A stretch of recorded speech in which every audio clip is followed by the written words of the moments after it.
Assalamualaikum warahmatullahi wabarakatuh. Alhamdulillahirabbil alamin wal aqibatu lil muttaqin wala udwana illa 'alal zalimin amma ba'du. Pada tahun 1974, majalah Panji Masyarakat menurunkan satu artikel yang merupakan kutipan dari salah satu buku tentang Sumpah Pemuda Indonesia. Kutipan artikel tersebut berasal dari A.R. Baswedan. Beliau menulis tentang Sumpah Pemuda Indonesia keturunan Arab 1934, suatu revolusi pikiran. Ini judul dari artikel A.R. Baswedan tersebut. Dalam artikel ini, A.R. Baswedan menceritakan tentang bagaimana Sumpah Pemuda Indonesia keturunan Arab adalah bahagian yang tidak bisa dipisahkan dari Sumpah Pemuda Indonesia yang telah berlangsung pada tanggal 28 Oktober 1928. Jadi dalam jarak beberapa tahun setelah Sumpah Pemuda tersebut, dari kalangan keturunan Arab Indonesia juga menampakkan jati diri keindonesiaan mereka dengan dideklarasikannya Sumpah Pemuda keturunan Arab ini. Kita kutipkan beberapa kalimat yang ditulis oleh A.R. Baswedan dalam majalah Panji Masyarakat edisi 163, tepatnya pada tanggal 15 November 1974. A.R. Baswedan menulis bahwasanya Sumpah Pemuda keturunan Arab Indonesia itu berisi, pertama, tanah air peranakan Arab adalah Indonesia. Tanah air peranakan atau keturunan Arab adalah Indonesia. Sebelum itu mereka berkeyakinan tanah airnya adalah negara Arab dan senantiasa berorientasi ke sana. Ini bentuk dari nasionalisme keturunan Arab Indonesia yang muncul pada tahun 1934 itu. Sebelumnya, ini mereka belum sampai pada tahap pemikiran seperti yang diusung oleh A.R. Baswedan dan beberapa kawan-kawannya ini. Sebab mereka digolongkan oleh penjajah Belanda sebagai bagian dari orang asing. Jadi bukan warga pribumi. Nah, dengan munculnya deklarasi Sumpah Pemuda Indonesia keturunan Arab, A.R. Baswedan dan kawan-kawan itu ingin menegaskan kepada para pemuda Indonesia yang sebelumnya telah melakukan sumpah pada tanggal 28 Oktober 1928 itu, bahwa mereka keturunan Arab juga adalah bahagian integral dari masyarakat Indonesia. Dan itu mereka nyatakan secara resmi sebagai bentuk bagaimana mereka betul-betul serius untuk menjadi warga negara Indonesia. Poin kedua dari sumpah itu adalah karenanya mereka harus meninggalkan kehidupan menyendiri atau isolasi. Jadi integrasi mereka itu haruslah untuk mau membuka diri, berbaur, bergaul, dan melebur menjadi bahagian dari masyarakat pribumi Nusantara atau masyarakat pribumi Indonesia. Yang ketiga, memenuhi kewajiban terhadap tanah air dan bangsa Indonesia. Ini 3 poin dari Sumpah Pemuda keturunan Arab Indonesia ini menjelaskan tentang bagaimana mereka ingin menjadi bagian dari warga Indonesia, ingin menjadi bagian dari bangsa Indonesia ini, sebab mereka meyakini bahwasanya Islam dan keindonesiaan itu tidak bisa dipisahkan. Sementara mereka adalah orang Islam yang berasal dari keturunan Arab, yang ketika itu dianggap sebagai warga asing dalam undang-undang yang diterbitkan oleh pemerintah Hindia Belanda. Jadi mereka menerobos ketetapan undang-undang pemerintah Hindia Belanda itu untuk menjadi warga negara Indonesia. Dan Sumpah Pemuda ini menimbulkan kehebohan yang luar biasa. Karena pemerintah kolonial yang menetapkan undang-undang mereka sebagai warga negara asing, bukan warga pribumi, tetapi oleh A.R. Baswedan dan kawan-kawan, ketetapan undang-undang Belanda tersebut mereka terobos, sehingga terjadi kehebohan di kalangan pemerintah kolonial Belanda, tetapi menimbulkan kegembiraan dan rasa optimisme yang besar dari kalangan pergerakan pemuda Indonesia pada saat itu.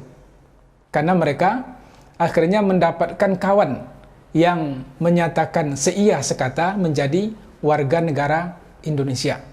Kemudian dalam peristiwa deklarasi Sumpah Pemuda Keturunan Arab tersebut juga didirikan Partai Arab Indonesia.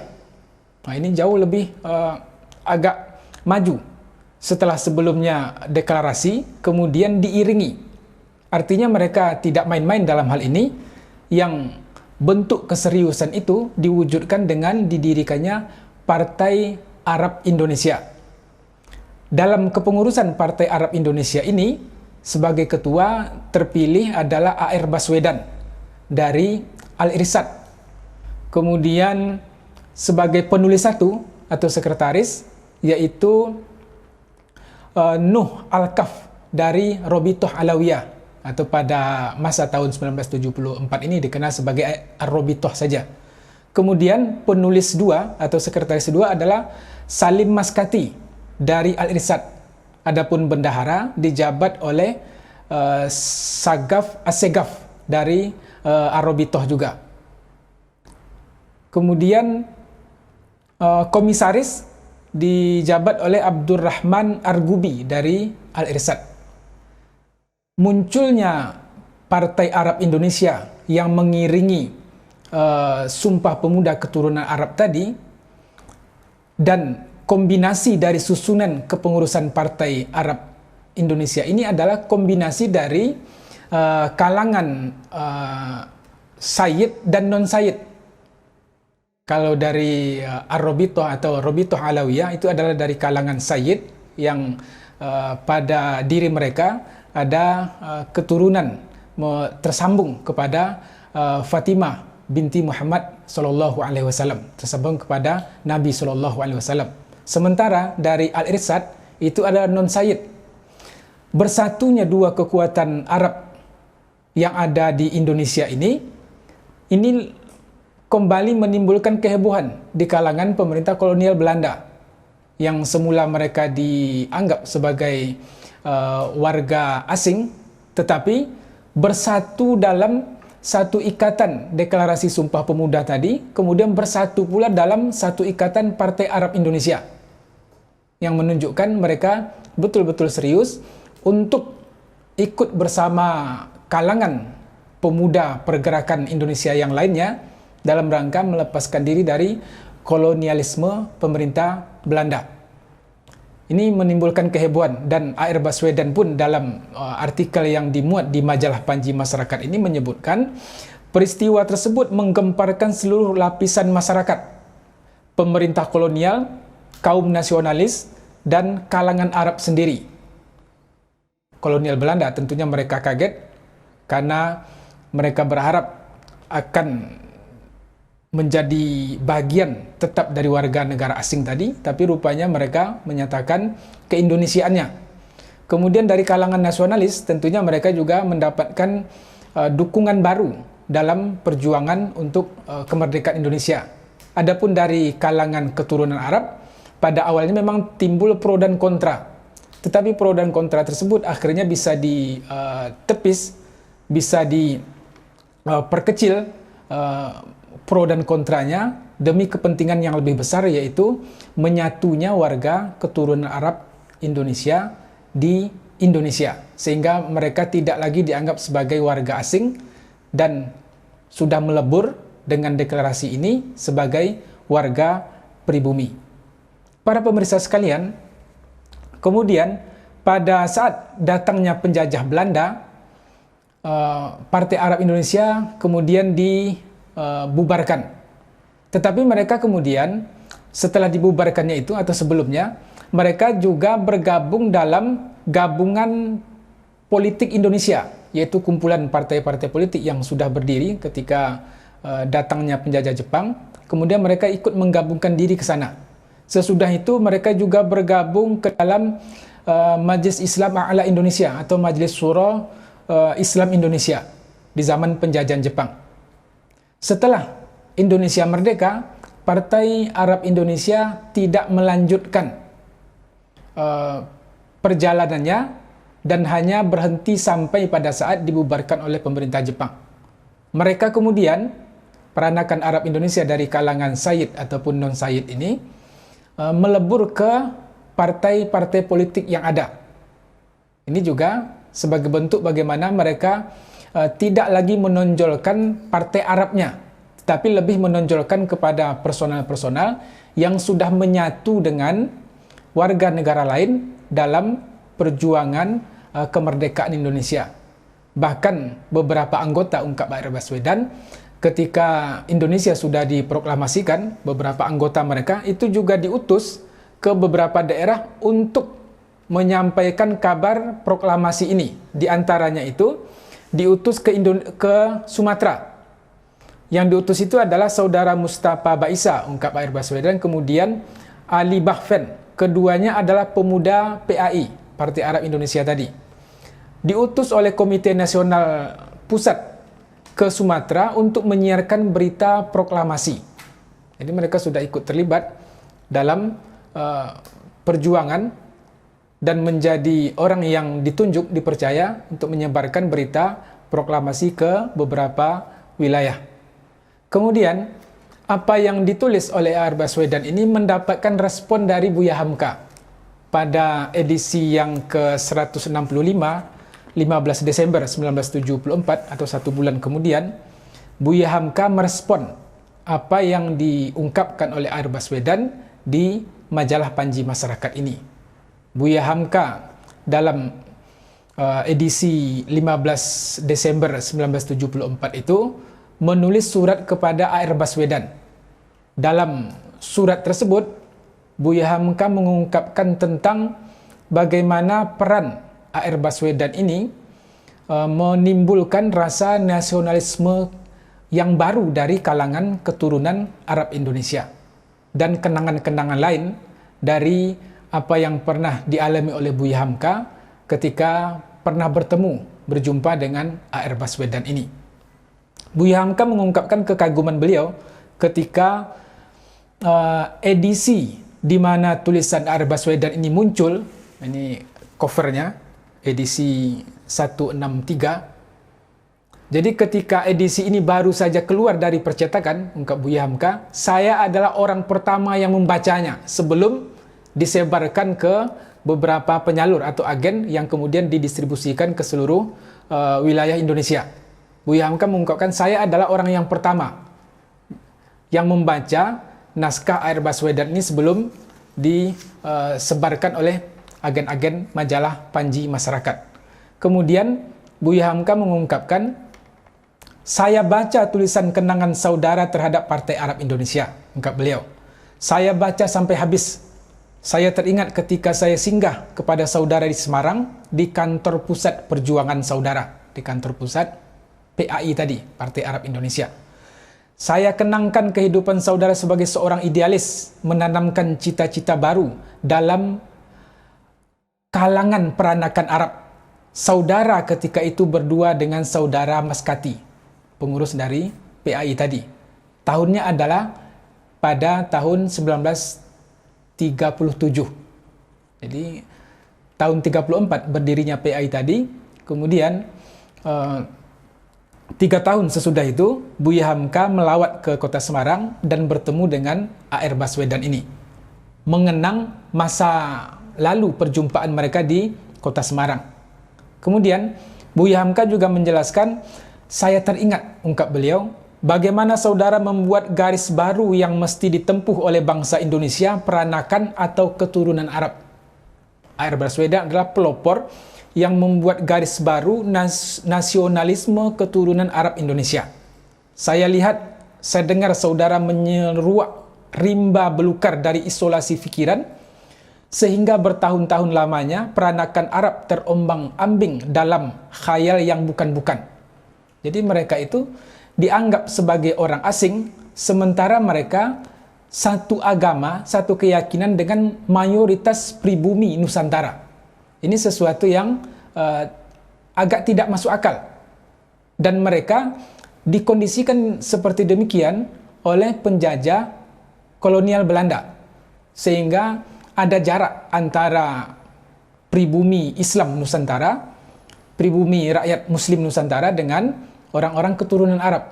Sampai pada keadaan A.R. Baswedan dan kawan-kawan beliau ini, baik dari kalangan Al-Irsyad, organisasi Al-Irsyad, ataupun dari kalangan Robito Alawiyah, akhirnya mendobrak kebekuan itu dengan berdirinya PAI tadi. Dan Buya Hamka mengenang tentang kondisi-kondisi yang demikian. Beliau kemudian melanjutkan tentang kenangan beliau ketika singgah di beberapa kota di Indonesia. Beliau menyebut di sini, saya pernah hidup di Makassar pada akhir 1931 sampai 34 dan selalu singgah di Surabaya. Sebelum itu pada tahun 24 saya pernah tinggal di Pekalongan.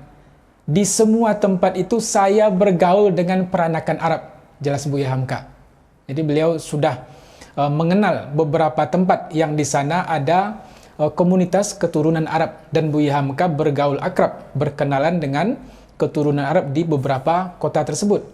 Demikian juga dalam perlawatan saya ke Ambon, jelas beliau, pada tahun 1933 dan Manado pada tahun 1934. Kesan saya ialah isolasi diri. Jadi kesan yang ditangkap oleh Buya Hamka di beberapa kota yang beliau kunjungi itu adalah komunitas keturunan Arab ini mengisolir diri dari warga pribumi sekitarnya. Ini yang terjadi. Dan beliau sangat mengapresiasi apa yang dilakukan oleh A.R. Baswedan ini. Kemudian Buya Hamka menceritakan beberapa kondisi-kondisi unik tentang bagaimana bentuk mereka keturunan Arab ini mengisolasi diri. Di antaranya adalah songkok, peci. Songkok adalah lambang isolasi yang menggelikan, jelas Buya Hamka. Karena mereka pada saat itu tidak mau pakai peci hitam ini. Jadi Buya Hamka menangkapnya sebagai sesuatu yang menggelikan untuk masalah peci atau kopiah saja. Mereka tidak mau memakai songkok atau peci Indonesia. Mulanya mereka memakai tarbus yang dari Turki, yang pakai jambul itu, jelas beliau.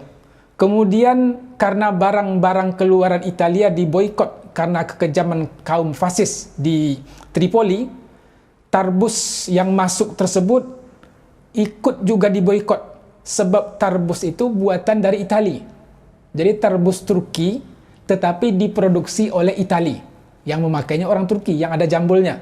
Dan orang Arab Indonesia juga mengidentifikasi diri mereka dengan tarbus dari Turki tadi. Tetapi karena kekejaman orang-orang fasis Itali, akhirnya barang itu diboikot. Tak bisa lagi masuk ke Turki. Tidak bisa lagi beredar banyak. Sehingga kemudian yang terjadi adalah tarbus dijadikan unggun, disiram minyak tanah dan dibakar. Jadi ada pemboikotan yang luar biasa untuk barang-barang yang berasal dari Itali, termasuk pula dengan tarbus ini.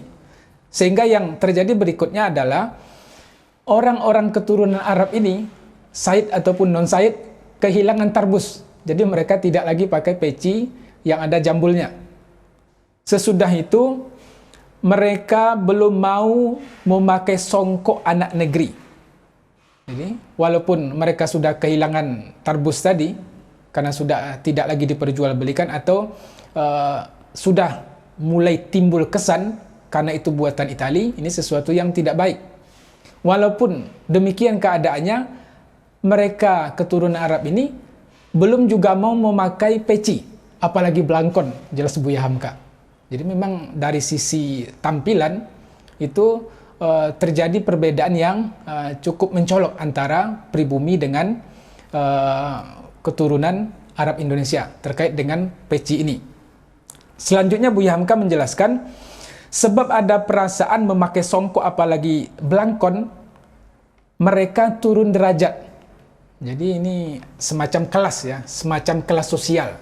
Jadi kalau pakai peci hitam ini adalah lambang warga pribumi kelas bawah. Sementara untuk pakai torbus tadi, itu dianggap sebagai sesuatu yang berkelas. Kalau mereka pakai peci, apalagi pakai belangkon, keturunan Arab pada saat itu dianggap itu turun derajatnya. Itu yang muncul dan dipelihara oleh pemerintah kolonial Belanda. Mereka ingin memisahkan antara keturunan Arab dengan pribumi Indonesia. Dan ini yang diterobos oleh A.R. Baswedan dan kawan-kawan beliau itu. Syukur, jelas Buya Hamka, mereka dapat songkok baru. Jadi identitas baru mereka setelah Tarbus tidak lagi bisa didapatkan. Kalaupun dipakai, menunjukkan tentang fasisme penjajah dari Itali. Akhirnya mereka mendapatkan pengganti yang baru, yaitu songkok dari Afghanistan, songkok bulu kambing hitam. Tetapi kemudian mereka pun akhirnya berpikir dan terjadi pembicaraan bahwasanya Afghanistan itu bukan Arab. Jadi Afghanistan ini tidak bisa diidentikan dengan Arab. Sehingga akhirnya pun peci dari Afghanistan ini tidak bertahan lama. Kemudian dipesanlah songkok model Raja Faisal dari Irak yang namanya Sadarah. Jadi untuk urusan memakai peci saja, itu mereka belum bisa menerima apa yang biasa dipakai oleh keturunan pribumi atau warga pribumi Indonesia. Ini yang coba diterobos oleh A.R. Baswedan tadi dan kawan-kawan dengan melakukan pendekatan-pendekatan. Kalau kita lihat dari cover majalah ini, para pemirsa sekalian bisa melihat A.R. Baswedan itu sudah memakai songkok hitam. Songkok yang lazim dipakai oleh tokoh-tokoh nasional Indonesia. Kemudian Buya Hamka menyebutkan, engkau berontak melawan isolasi itu. Jadi bagaimana Buya Hamka melihat sosok A.R. Baswedan ini dengan pikiran-pikiran yang cukup progresif, melihat terpisahnya antara keturunan Arab dengan warga pribumi, dan beliau mencoba menerobos itu dengan langkah-langkah Sumpah Pemuda tadi dan mendirikan Partai Arab Indonesia. Engkau ingatkan kepada anak Arab Indonesia bahwa kalau ini dibiarkan berlarut-larut, kalau keterisoliran mereka dengan rakyat pribumi dibiarkan berlarut-larut, hidup peranakan akan sama dengan nasib kiambang. Nasib kiambang, bahasa lainnya mungkin semacam enceng gondok. Urat tidak sampai ke bawah, pucuk tak sampai ke atas. Kita lihat di kolam itu, ada enceng gondok atau kiambang. Itu uratnya tak sampai ke dasar tanah, kemudian pucuknya juga tidak tinggi. Terombang-ambing di antara ke bawah tidak berakar, kemudian ke atas tidak berpucuk. Akan seperti ini gambaran Buya Hamka sekiranya A.R. Baswedan dan kawan-kawan tidak menerobos keterisoliran tersebut. Engkau bangkitkan ingatan mereka pada kenyataan, kepada realitas bahwa mereka hidup di sini, bahwa mereka sudah lama mendiami negeri ini, bahwasanya mereka sudah menjadi warga negara Indonesia. Arab Indonesia dibesarkan dengan gado-gado, bukan dengan mulukia. Jadi Buya Hamka mengambil permisalan, Arab Indonesia itu dibesarkan dengan makanan-makanan warga pribumi, bukan dengan makanan-makanan khas keturunan Arab ataupun makanan khas orang-orang Arab. Orang Arab Indonesia dibesarkan dengan durian, bukan dengan kurma, jelas beliau. Dengan sejuknya hawa gunung, bukan dengan panasnya padang pasir. Mereka hidup di pinggir, bukan di pinggir Dajlah atau Furat, tapi di pinggir Sungai Musi. Jadi mereka hidup bukan di pinggir Sungai Dajlah yang ada di Irak sana, tetapi mereka hidup di pinggiran Sungai Musi, hidup di pinggiran Sungai Kapuas, hidup di pinggiran Sungai Bengawan Solo dan Kali Brantas. Buya Hamka menggambarkan betapa keterikatan yang sangat dalam antara keturunan Arab tersebut dengan warga pribumi. Lebih gurih minyak kelapa daripada minyak samin, lanjut Buya Hamka. Sebab itu jalan selamat bagimu di hari depanmu adalah meleburkan diri ke dalam bangsa ibumu tanah airmu ialah Indonesia. Jadi Buya Hamka betapa beliau mencoba untuk menyelami fikiran-fikiran yang ada pada diri A.R. Baswedan dan kawan-kawan beliau itu, kemudian mencoba pula untuk memberikan gambaran, menyelami apa yang ada di dasar fikiran mereka sampai pada tahap peci saja, itu mereka merasa gengsi untuk memakai peci yang sama dengan warga pribumi. Selanjutnya, engkau berontak, Baswedan, jelas Buya Hamka. Berontak bukan saja kepada perasaan tinggi setingkat, memberontak bukan saja pada perasaan lebih tinggi daripada warga pribumi, lalu isolasi, tetapi berontak juga kepada rasa kebangsaan atau nasionalisme Indonesia yang baru saja tumbuh. Orang Belanda turut menanamkannya. Jadi nasionalisme yang baru tumbuh, salah satunya melalui Sumpah Pemuda pada tahun 1928 tadi, itu yang dimunculkan adalah betul-betul pure warga pribumi yang dianggap sebagai bangsa Indonesia. Sementara Arab itu tidak masuk. Tetapi diterobos oleh A.R. Baswedan dan kawan-kawan beliau. Ini yang disebut oleh Buya Hamka, A.R. Baswedan dan kawan-kawan itu menerobos rasa kebangsaan yang baru tumbuh, dan itu dipelihara oleh Belanda dengan maksud untuk memisahkan Islam dengan keturunan Arab, untuk memisahkan kaum muslimin pribumi dengan keturunan Arab. Padahal sebelum datangnya penjajah Belanda itu, pada bagian lain Buya Hamka menyebutkan jasa orang-orang Arab, baik yang datang dari Yaman ataupun dari beberapa negara lainnya, sangat besar dalam membawa Islam ke Indonesia. Dan beliau menyebutkan mulai dari kerajaan Samudra Pasai yang ada di Aceh, sampai pula kepada Fatahillah yang ada di Betawi dan beberapa daerah lain, peran dari keturunan Arab yang sudah melebur menjadi warga pribumi. Kemudian dipisahkan lagi oleh pemerintah kolonial Belanda untuk supaya mereka bisa melemahkan perjuangan kemerdekaan. Ini yang dibaca, yang dipahami oleh Buya Hamka dari apa yang dilakukan oleh A.R. Baswedan. Selanjutnya, yang disebut oleh politik yang ditanamkan oleh Belanda tadi, Buya Hamka menyebut bahwa orang Arab ialah orang asing. Malahan sampai kepada agama Islam itu adalah agama asing. Sebab dia agama orang Arab yang asing itu. Jadi sampai pada tahap orang Arab adalah orang asing, kemudian nanti merembes kepada Islam. Islam dianggap sebagai agama asing.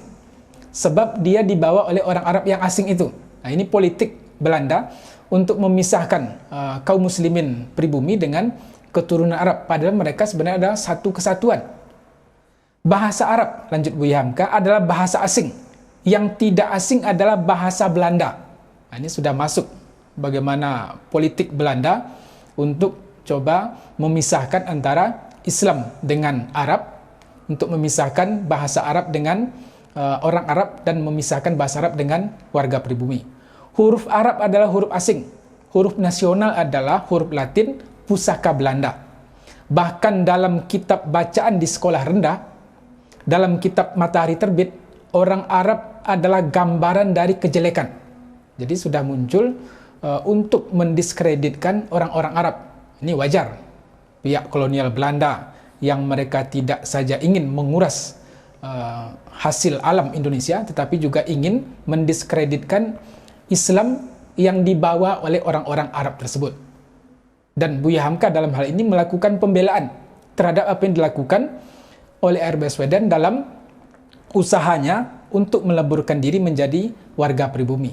Ini sejalan dengan apa yang bisa kita lihat dalam ayat Al-Quran, وَجَعَلْنَاكُمْ شُعُوبًا وَقَبَائِلَ لِتَعَارَفُوا إِنَّ أَكْرَمَكُمْ عِنْدَ اللَّهِ أَتْقَاكُمْ. Pada surah Al-Hujurat, Allah jadikan bersuku-suku dan berbangsa-bangsa untuk saling kenal mengenal, dan yang paling mulia itu adalah orang yang bertakwa di antaramu.